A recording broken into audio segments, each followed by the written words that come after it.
Right now, we are talking to Milo Ventimiglia. What is up, my man? Not too much, bud. How you doing? I'm doing pretty darn good, man. You got a lot going on. It's like all of a sudden, I know you've been doing stuff, but all of a sudden with Heroes and stuff, you just jumped onto the scene, and now it's like you got everything going for you. Yeah. It's kind of one of those things. You catch lightning in a bottle, then all of a sudden your name's everywhere. Yeah, exactly. The movie we're talking about today is Armored, which it's essentially dudes helping out a buddy by robbing an armored truck, right? Yeah, basically armored truck robbery gone horribly wrong. Guys at the end of the rope, kind of in desperate times, decide they're going to knock off a company they work for. Things go wrong when a sheriff shows up, a cop shows up, gunfire is had, and then some people, maybe on the phone, are left fighting for their lives. So interesting. So, what kind of a movie is this? Like, who do you think would like it? It's chick flick, total chick flick. Actually, I do say that. Like, there's action, there's drama, but you know what? There's like a lot of legendary guys in there that I think girls are going to want to see. So, guys, feel free to make sure on your Friday and Saturday date night you say to your girls, "Hey, let's go see Armored."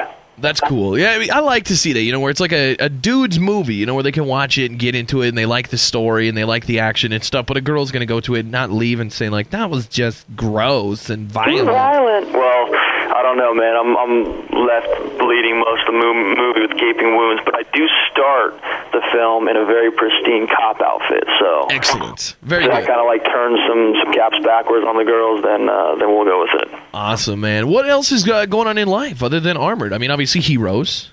You know what? Heroes takes up so much time, man. It's like get up in the morning, go to work, come home, eat, sleep, rinse, repeat, get up, go to work. Yeah, we're at the end of our season filming wise, and we're shooting 3 episodes at once right now. Wow. Yeah, so we've got a 7-day work week where the actors are bouncing back and forth. Like sometimes I'll work Saturday through Wednesday, and then I'll have a day off, and then I'll work Thursday through Tuesday. It's all over the place, but we're all working really hard to finish the season. That's crazy. I was looking up. I was a huge fan of Heroes and stuff, and I was doing research on you guys and just looking into it and stuff, and I found this group on MySpace. Okay. That you're like a part of, like you're this secret society thing, or like secret handshake, like Skull and Bones kind of thing. Exactly. Yeah. What's the name of that thing? Are you talking about the DSC? The DSC. Yeah. I wanted to get into it. I don't even know what it is. That makes me a follower. I think that I don't even know what it is, but I'm like, dude, it seems cool. The long and the short is it's about friendship.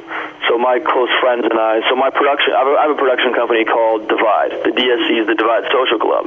And one day, the guy that I started my production company, Divide, with, we were sitting around just daydreaming, like, what would be cool if we were totally successful as a film company, and we decided to branch out. What other business would we get into? And it's like, aviation. Yeah, we'll own a bunch of planes. Let's start a social club. A place people can just kind of go and relax and drink and hang out.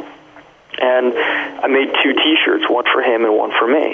And then all of our immediate friends were like, that's a rad shirt. Can I have one? So for Christmas, I made these shirts for all these friends. And then people kind of started latching onto it, so then we had an online presence.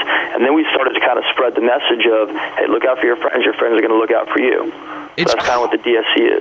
It's funny to think that it just started with something so innocent, and small, and it's like there's people just like reading through the MySpace and stuff that it's like a lifestyle. Oh, it's a lifestyle, and it's worldwide. I mean, I was in the UK doing press, and 3,000 screaming fans like out in front of the London Eye, and I hear one girl just scream, DSC for life! And I stop, and I turn around. And now here comes the disturbing part. Like when this was kind of first getting started and whatnot, my friends and I would kind of see like different people that were latching onto the idea of like looking out for their friends, and so I would recognize faces and names. And I turned to this girl in a crowd of 3,000 who's wearing a DSC shirt, and I say, "Your name is Leanne." And her jaw just drops. And then I say, "Where's your buddy Wilco?" And she just points off to the side to this other kid, this guy who's standing there. And, they're like 16, 17 years old.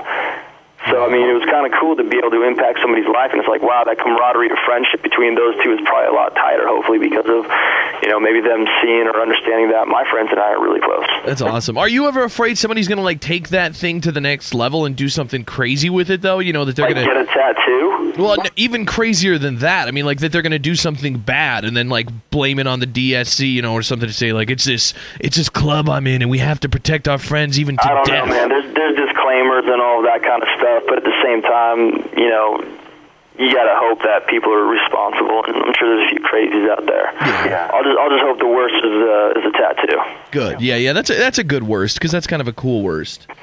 Yeah, kind of a cool lifelong worst.